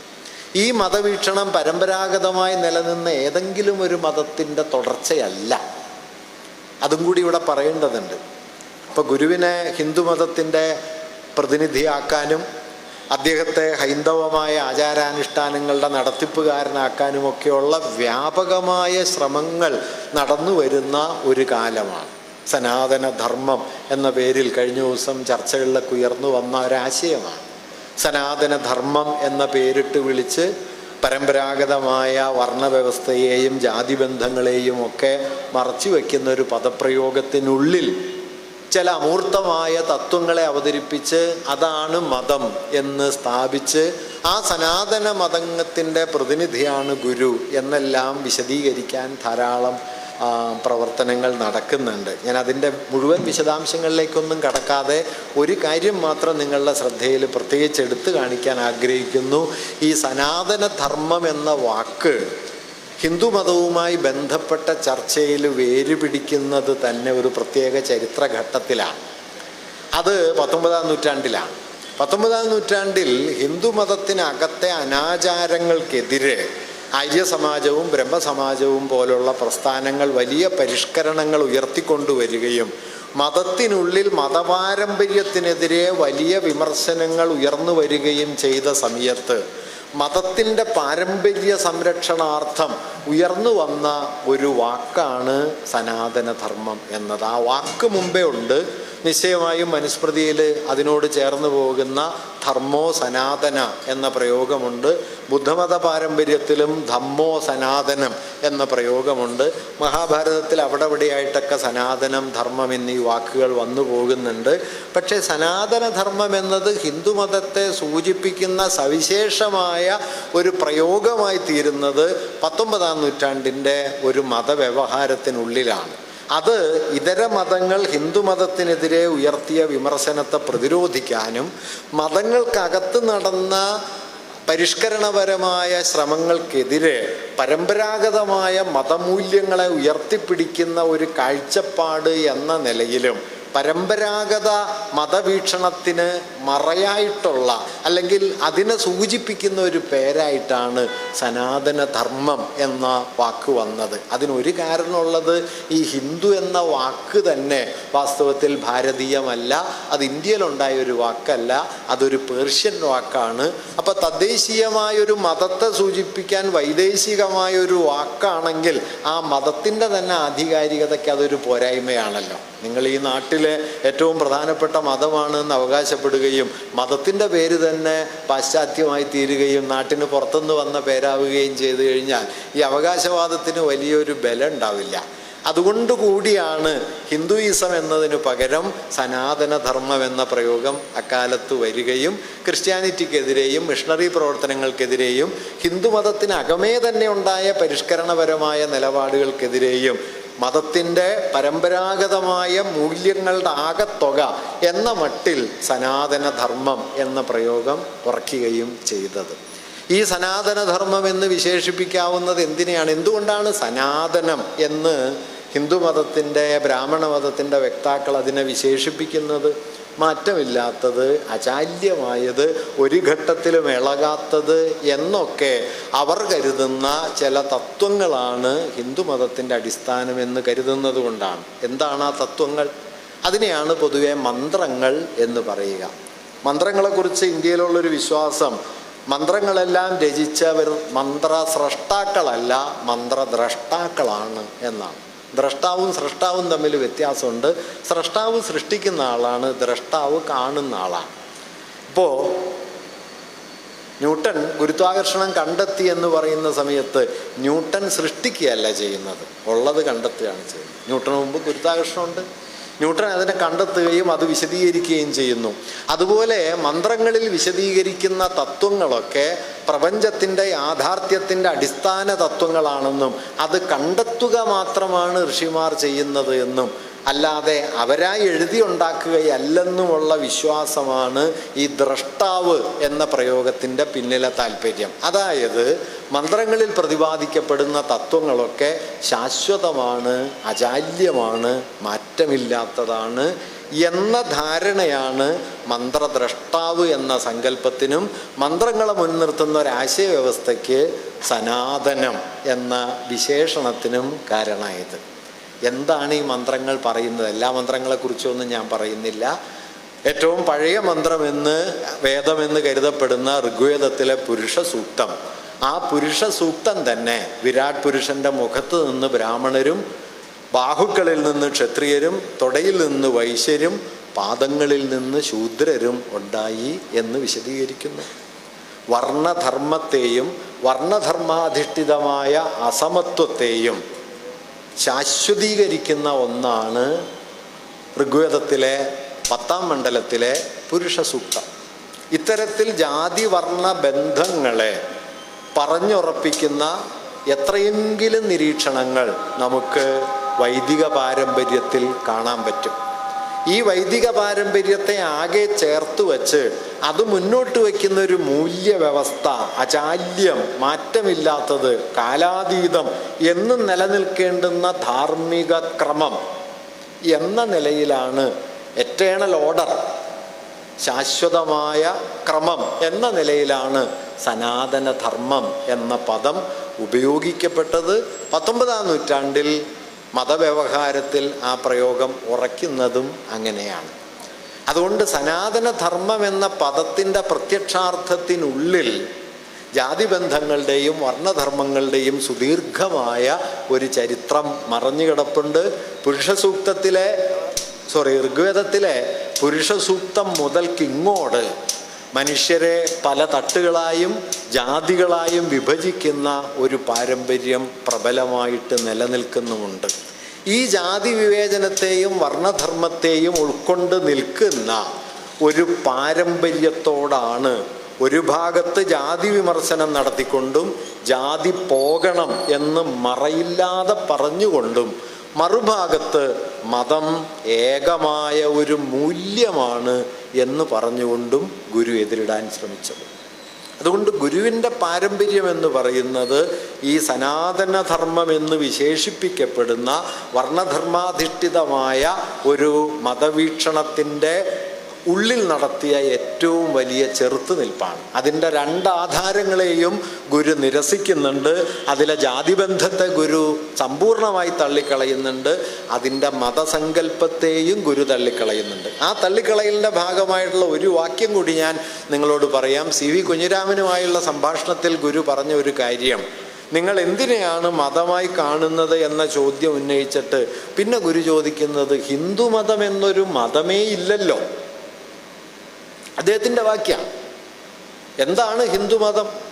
ശൈവം, വൈഷ്ണവം, ശാക്തേയം, ബൗദ്ധം, ജൈനം, താന്ത്രികം എന്നിങ്ങനെ പല കാലങ്ങളിൽ രൂപപ്പെട്ടു വന്ന ക്രമങ്ങളെ കൂട്ടിയിണക്കി ഹിന്ദുമതം എന്നൊറ്റ പേരിട്ട് വിളിക്കുകയല്ലേ ചെയ്തത്?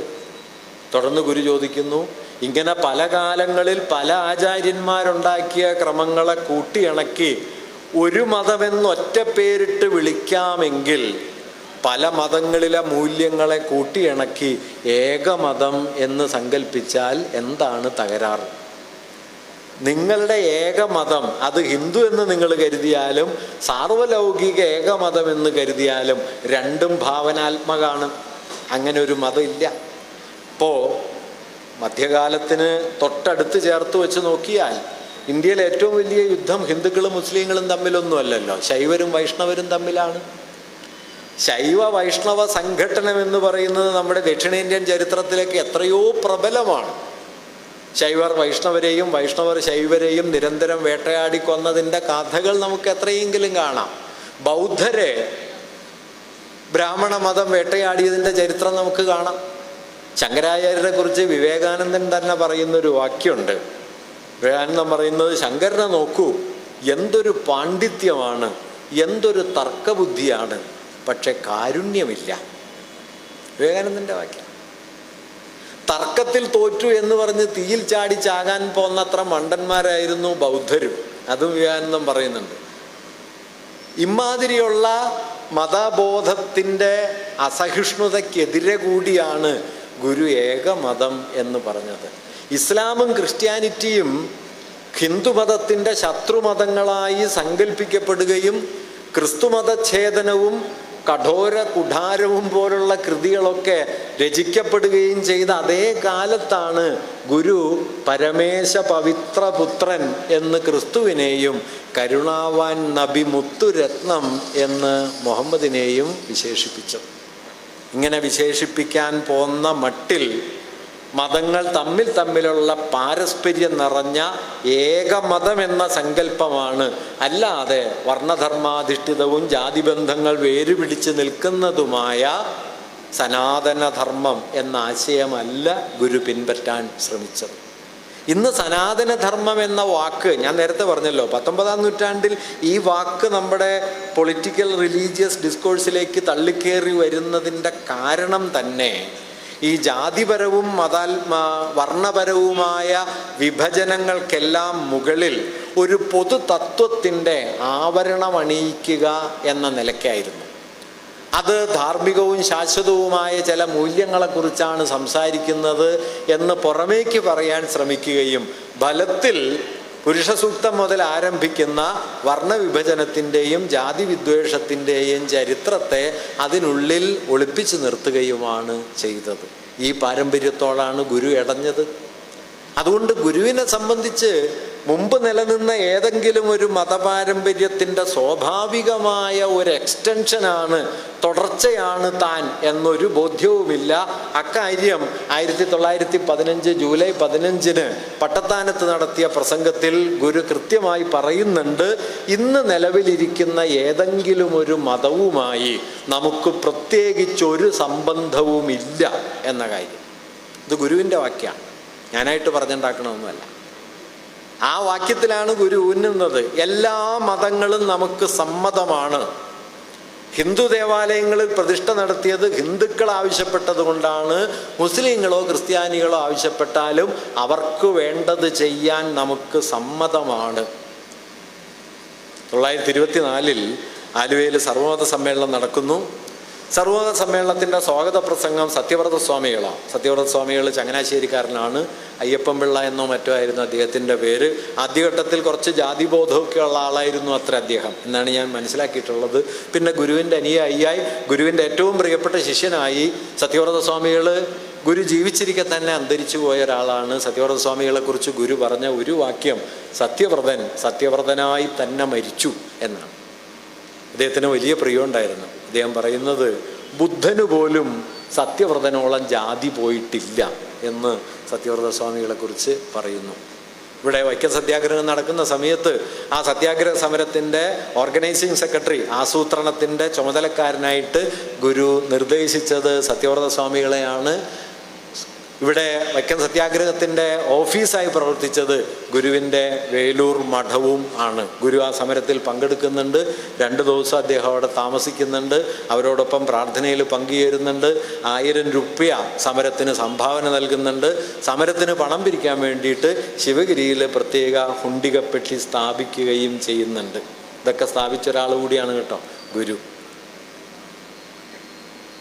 ഈ സത്യവ്രത സ്വാമികളാണ് ആലുവ അദ്വൈതാശ്രമത്തിൽ സർവമത സമ്മേളനത്തിൽ സ്വാഗതം പറയുന്നത്. സമ്മേളനത്തിൻ്റെ സെക്രട്ടറി അദ്ദേഹമായിരുന്നു. അദ്ദേഹം പ്രസംഗം എഴുതി തയ്യാറാക്കി. CV കുഞ്ഞിരാമനും അദ്ദേഹവും അയ്യപ്പൻ മാഷൊക്കെയും കൂടിയാണ് പ്രസംഗം തയ്യാറാക്കുന്നത്.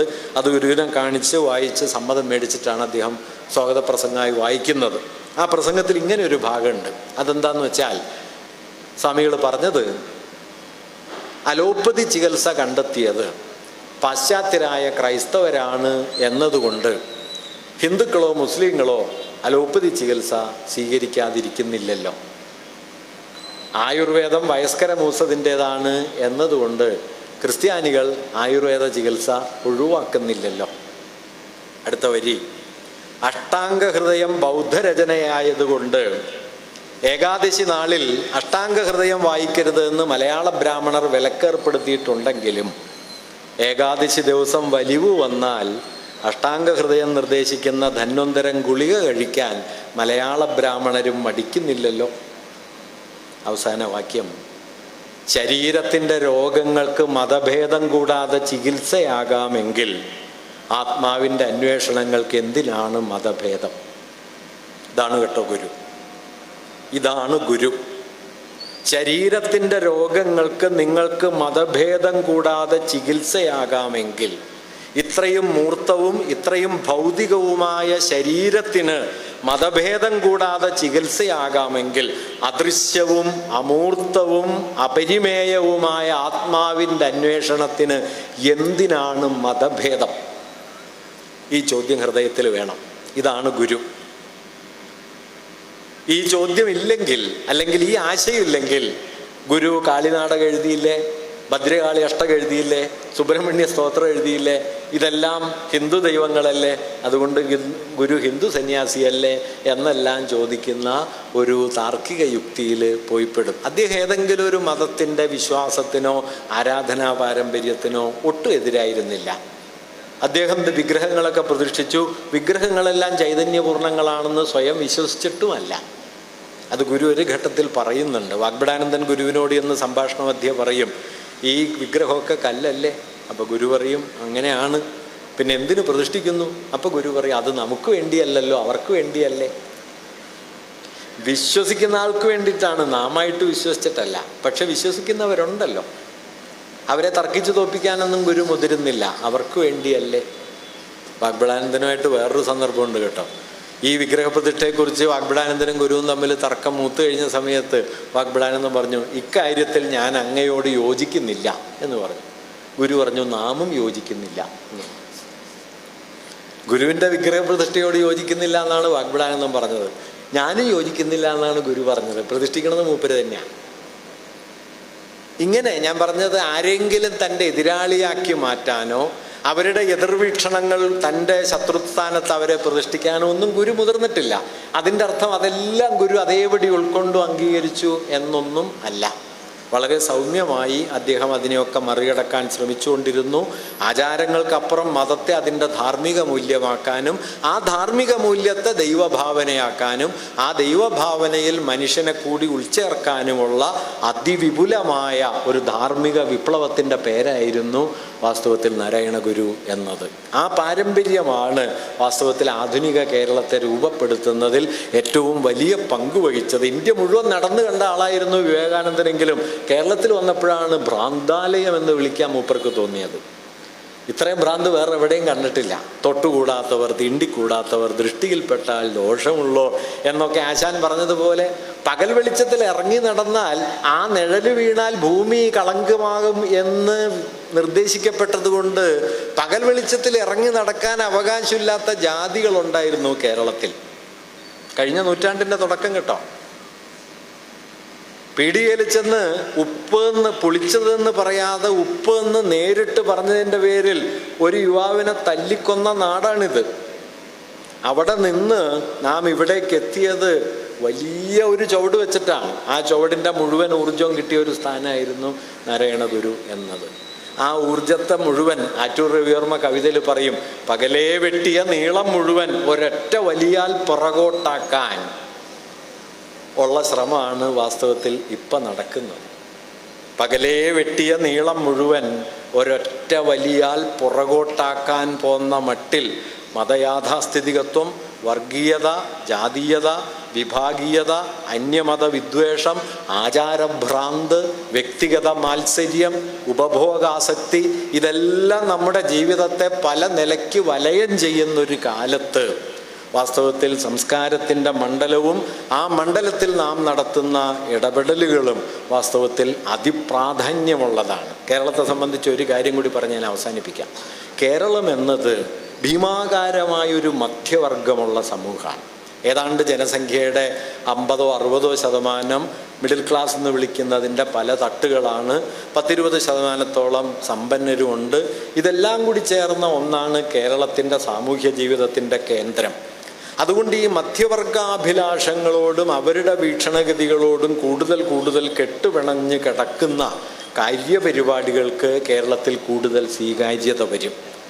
ഈ മധ്യവർഗമാകട്ടെ താരതമ്യേന ഇന്ത്യയുടെ മറ്റേത് പ്രദേശത്തും ലഭിക്കാത്ത സാമൂഹിക സൗകര്യങ്ങൾ ലഭിക്കുന്നവരാണ് കേരളത്തിൽ. കേരളത്തിൽ ഏത് പഞ്ചായത്തിലും 1-ാം തരം ഹൈസ്കൂളുകളുണ്ട്. എല്ലാ പ്രദേശങ്ങളിലും പ്രൈമറി ഹെൽത്ത് സെൻ്ററുകളുണ്ട്. ഏത് വൻകിട ആശുപത്രിയോടും കിടപിടിക്കാൻ പോകുന്ന സർക്കാർ ആശുപത്രികളുണ്ട്. വാർത്താവിനിമയ സംവിധാനങ്ങളുണ്ട്. ഗതാഗതമുണ്ട്. കുടിവെള്ളമുണ്ട്. ഭൗതിക പശ്ചാത്തല സൗകര്യങ്ങളുടെ വളർച്ചയിൽ ഒരുപക്ഷെ അതിസമ്പന്ന രാജ്യങ്ങളോട് ഒത്തുപോകാവുന്ന മട്ടിലുള്ള ഒരു വികാസം കേരളം നേടിക്കഴിഞ്ഞിട്ടുണ്ട്. ഇപ്പം കേരളത്തിൻ്റെ IMR, ഇൻഫൻറ്റ് മോർട്ടാലിറ്റി റേറ്റ് എന്ന് പറയുന്ന 1000 കുഞ്ഞുങ്ങൾ ജനിച്ചാൽ എത്ര കുഞ്ഞുങ്ങൾ മരിക്കുന്നു എന്നതിൻ്റെ കണക്കെടുത്താൽ ഇപ്പം കേരളത്തിൽ അത് 6 പേരാണ്. ലോകത്തെ ഏറ്റവും വികസിത രാജ്യങ്ങളിൽ മാത്രമാണ് IMR 6, 7 ആയിരിക്കുന്നത്. അഖിലേന്ത്യാ ശരാശരി 28. ഉത്തർപ്രദേശും അതുപോലെ മധ്യപ്രദേശും പോലുള്ള സ്ഥലങ്ങളിൽ 48, 50, 54 ഒക്കെയാണ് ഇൻഫൻറ്റ് മോർട്ടാലിറ്റി റേറ്റ്. നമ്മുടെ അത് 6.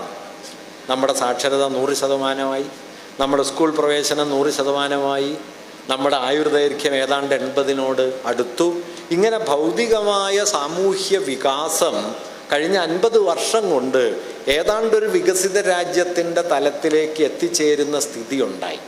5 ലക്ഷം ആളുകൾക്ക് സൗജന്യമായി വീട് വെച്ച് കൊടുക്കാൻ കഴിയുന്ന സാമൂഹ്യ ഉത്തരവാദിത്തമാണ് ലൈഫ് മിഷൻ.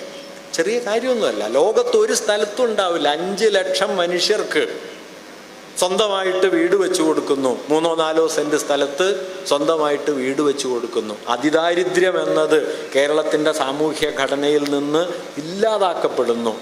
ഇങ്ങനെ സാമൂഹ്യ വളർച്ചയിൽ ഒരുപക്ഷെ അത്യസാധാരണമായ മുന്നേറ്റം കേരളം നടത്തിക്കൊണ്ടിരിക്കുന്നതിൻ്റെ മറുപുറത്ത് നമ്മൾ കാണുന്നത് ഈ ഗുണഫലങ്ങളെല്ലാം അനുഭവിച്ച അതിൻ്റെ ഗുണഭോക്താക്കളായ മധ്യവർഗം, അവർക്ക് ഈ ഗുണങ്ങളൊക്കെ നൽകിയ സാമൂഹികമായ താല്പര്യങ്ങൾക്ക് വിരുദ്ധമായി മതവിഭാഗീയതയുടെ, ആചാരഭ്രാന്തിൻ്റെ, ജാതി വിവേചനത്തിൻ്റെ ഒക്കെ ലോകത്തേക്ക് കൂടുതലായിട്ട് നീങ്ങുന്നതും നമ്മൾ കാണുന്നു.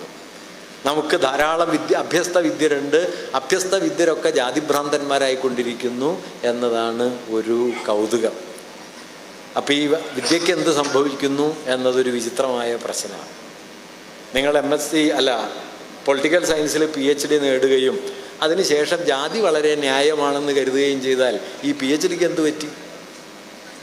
നിങ്ങൾ MSc സുവോളജി പാസ്സാവുകയും ആർത്തവം അശുദ്ധമാണെന്ന് കരുതുകയും ചെയ്താൽ സുവോളജിക്ക് എന്ത് സംഭവിക്കും?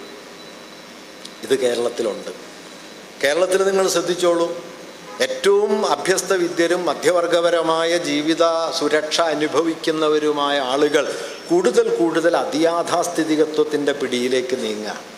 അവരാചാരപരതയിൽ മുഴുകുന്നു, അവർ ജാതിഭ്രാന്തിൽ മുഴുകുന്നു, അവർ കടുത്ത വർഗീയ ബോധത്തിലേക്ക് വലിയ തോതിൽ നീങ്ങുന്നു.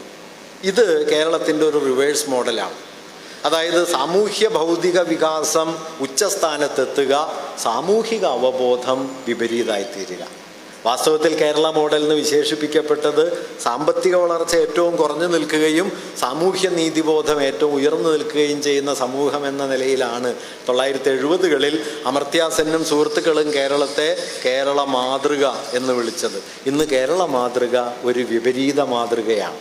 കാരണം സാമൂഹികവും ഭൗതികവുമായ പശ്ചാത്തല വികസനം ഏതാണ്ട് 1-ാം സ്ഥാനത്തേക്ക് എത്തുകയും ഇന്ത്യയിൽ പെർ ക്യാപിറ്റ ഇൻകം, പ്രതിശീർഷ വരുമാനം ഏറ്റവും കൂടുതലുള്ള സംസ്ഥാനമായിട്ട് കേരളം മാറുകയും ചെയ്ത സന്ദർഭത്തിൽ തന്നെ സാമൂഹിക മൂല്യബോധം എന്നത്, ധാർമ്മിക ബോധം എന്നത്, സാഹോദര്യ ഭാവന എന്നത്, സമത്വം എന്നത്, അന്യമതങ്ങളോടുള്ള സഹിഷ്ണുതാഭാവം എന്നത്, ജാതി വിരുദ്ധത എന്നത് കുറഞ്ഞേ വരികയും ഇതെല്ലാം തീവ്രമായി തീരുകയും അത് സമൂഹത്തിൻ്റെ സ്വഭാവത്തെ തന്നെ അട്ടിമറിക്കുന്ന സ്ഥിതിയിലേക്ക് എത്തുകയും ചെയ്യുന്നു. നമ്മുടെ ഏറ്റവും പ്രധാനപ്പെട്ട വിജ്ഞാന കേന്ദ്രമായിട്ട് വാട്സപ്പ് യൂണിവേഴ്സിറ്റി മാറി. ഇപ്പോൾ മലയാളിയുടെ വിജ്ഞാനത്തിൻ്റെ പ്രഭവം എന്താണ്? സർവകലാശാലയൊന്നുമല്ല. എല്ലാ ദിവസവും കാലത്ത് വിവരങ്ങൾ നിങ്ങളുടെ മുമ്പിലേക്ക് വരുന്നു. അതെല്ലാം പഠിച്ച് പണ്ഡിതന്മാരായ ആളുകൾ തെക്ക് നടന്നിട്ട് ആകാവുന്നത്ര വിഷം വമിക്കുന്ന ഒന്നായിട്ട് മാറി. നമ്മുടെ ചാനൽ ചർച്ചകളൊക്കെ നോക്കിക്കഴിഞ്ഞാൽ പോരുകോഴികളെ പോലെ അപ്പുറവും ഇപ്പുറവും നിന്ന് ആക്രമിച്ച് വെട്ടി വീഴ്ത്തുന്ന പോരാളികളുടെ ചോര കൊണ്ട് ഓരോ ദിവസവും ചാനൽ കളങ്ങൾ നിറയുകയും ഒരു ചർച്ച കഴിഞ്ഞാൽ എന്ത് ബാക്കിയുണ്ടെന്ന് ചോദിച്ചു കഴിഞ്ഞാൽ ഒച്ച ബാക്കിയുണ്ട് എന്നൊരു സ്ഥിതിയുണ്ട്. പണ്ട് ദക്ഷിണാമൂർത്തി സ്വാമി പറഞ്ഞൊരു കഥയുണ്ട്. സ്വാമിയുടെ ഒരു കച്ചേരി കഴിഞ്ഞപ്പോൾ സ്വാമിയോട് ചോദിച്ചു, ദക്ഷിണാമൂർത്തി അറിയാമല്ലോ, പഴയ സംഗീതജ്ഞൻ, അദ്ദേഹത്തോടൊരു കച്ചേരി കഴിഞ്ഞപ്പോൾ ചോദിച്ചു അത്രേ, സ്വാമി എങ്ങനെയുണ്ട് കച്ചേരി? അപ്പോൾ ദക്ഷിണാമൂർത്തി പറഞ്ഞു, നന്നായിട്ടുണ്ട്, കേട്ട് കഴിഞ്ഞാൽ ആർക്കെങ്കിലും 2 കൊടുത്താലേ ഒരു സമാധാനം ആവുള്ളൂ എന്ന് പറഞ്ഞു. എന്നതുപോലെ ഒരു ചർച്ച കേട്ട് കഴിഞ്ഞാൽ ആരെങ്കിലും 4 ചീത്ത പറഞ്ഞാലേ നമുക്കൊരാശ്വാസം കിട്ടുള്ളൂ എന്ന സ്ഥിതിയിലേക്ക് നമ്മുടെ ചർച്ചകൾ മാറി. അട്ടഹാസം, അന്യവിദ്വേഷം, അപ്പുറത്തിരിക്കുന്നവരുള്ള പുച്ഛം, പരിഹാസം, പക, ഇതെല്ലാം സമൂഹത്തിലേക്ക് അനുദിനം വിക്ഷേപിക്കുന്ന ഒരു മേഖലയായിട്ട് നമ്മുടെ സംവാദമണ്ഡലം മാറിത്തീർന്നു. ഗുരു പറഞ്ഞ വാക്യം ഓർക്കണം കേട്ടോ, വാദിക്കാനും ജയിക്കാനുമല്ല, അറിയാനും അറിയിക്കാനുമാണ്. ഇന്ന് അറിയാനും അറിയിക്കാനും 1% പോലും ബാക്കിയില്ലാത്ത, വാദത്തിൻ്റെയും ജയത്തിൻ്റെയും നിരർത്ഥകമായ ശബ്ദഘോഷം മാത്രം ബാക്കിയുള്ള ഒന്നായിട്ട് നമ്മുടെ മാധ്യമമണ്ഡലം ഏതാണ്ട് 3/4 പങ്കും മാറിത്തീർന്നു. ഇങ്ങനെ സാമൂഹികതയുടെ വിപരീത യുക്തി ഇതൊന്നും ലഘുവല്ല. കാരണം ഒരു വിഷയത്തെ സൂക്ഷ്മമായി തിരിച്ചറിയാൻ ഒരാളെ സഹായിക്കാതെ, സമൂഹത്തെ സഹായിക്കാതെ, പകരം ശബ്ദഘോഷവും ആക്രോശങ്ങളും പകയും വിദ്വേഷവും ചർച്ച വഴി പ്രക്ഷേപിച്ചാൽ അത്തരമൊരു സമൂഹം രൂപപ്പെടുന്നതിൻ്റെ ഒന്നാമത്തെ ഗുണം കിട്ടുക പകയുടെ കച്ചവടക്കാരായിട്ടുള്ള ഫാഷിസ്റ്റുകൾക്കാണ്. വാസ്തവത്തിൽ ഈ ചർച്ചകളുടെയൊക്കെ ആത്യന്തിക ഗുണഭോക്താക്കൾ ഫാഷിസ്റ്റുകളാണ്. കാരണം പടരുന്നത് പകയാണ്. പടരേണ്ടത് സ്നേഹമാണ്, പടരേണ്ടത് സാഹോദര്യബോധമാണ്, പടരേണ്ടത് സമഭാവനയാണ്. പക്ഷേ പടരുന്നത് പകയും വിദ്വേഷവും വെറുപ്പും ശത്രുഭാവവുമാണ്. ഇതിനെതിരെയുള്ള നമ്മുടെ വലിയ ചെറുത്തുനിൽപ്പിൻ്റെ ഒരു സന്ദർഭം കൂടിയാണ് സംസ്കാരത്തെ മുൻനിർത്തുന്ന ആലോചനകൾ. അത്തരം ആലോചനകൾക്കുള്ള വേദി കൂടിയായി നിങ്ങളുടെ സമ്മേളനവും ഈ സമ്മേളനം ഉന്നയിക്കുന്ന ആശയഗതികളും അതിനെ ചുറ്റിപ്പറ്റിയുള്ള സാംസ്കാരിക അന്വേഷണങ്ങളും മാറിത്തീരട്ടെ എന്ന ആഗ്രഹം കൂടി പങ്കുവെച്ചുകൊണ്ട് നിശ്ചയമായും സാഹോദര്യ ഭാവനയുടെ സമുന്നതമായ ആവിഷ്കാരമായിട്ടാണ് കമ്മ്യൂണിസ്റ്റുകൾ തങ്ങളെ സ്വയം കണ്ടത്. പബ്ലോ നെരൂദ പ്രസിദ്ധമായ ഒരു കവിതയിൽ പറയുന്നുണ്ട്, അറിയപ്പെടാത്ത മനുഷ്യരുമായി നീ എനിക്ക് സാഹോദര്യം നൽകി എന്ന് പറയും. കമ്മ്യൂണിസ്റ്റ് പാർട്ടി എന്ന പേരിൽ അദ്ദേഹം എഴുതിയൊരു കവിതയുണ്ട്. എൻ്റെ പാർട്ടി എനിക്ക് എന്ത് തന്നു എന്നതിൻ്റെ അദ്ദേഹം ഉത്തരം, അറിയപ്പെടാത്ത മനുഷ്യരുമായുള്ള സാഹോദര്യം. ലോകത്തെ ഏതു കോണിലും യാതന അനുഭവിക്കുന്ന മനുഷ്യനോട് ഞാനല്ലോ അവൻ എന്ന് പറയാനുള്ളൊരു സഹോദരഭാവം. NV കവിതയിൽ പറഞ്ഞ പോലെ, എങ്ങു മനുഷ്യന് ചങ്ങല കയ്യിൽ അങ്ങൻ കയ്യുകൾ നൊന്തിയിടുന്നു, എങ്ങോ മർദ്ദനം അവിടെ പ്രഹരം വീഴുവതെൻ്റെ പുറത്താവുന്നു എന്ന് തിരിച്ചറിയുന്ന സാർവത്രികമായ സ്നേഹ സാഹോദര്യങ്ങളുടെ ഒരനുഭവ മണ്ഡലത്തെ രൂപപ്പെടുത്തുക എന്നതാണ് നീതിക്ക് വേണ്ടിയുള്ള സമരത്തിലെ സുപ്രധാനമായൊരു ചുവട്. അതിനുള്ള പ്രേരണയായി നമ്മുടെ സാംസ്കാരിക അന്വേഷണങ്ങൾ മാറിത്തീരണമെന്ന ആഗ്രഹം പങ്കുവയ്ക്കുന്നു. നിങ്ങൾക്കെൻ്റെ അഭിവാദനങ്ങൾ.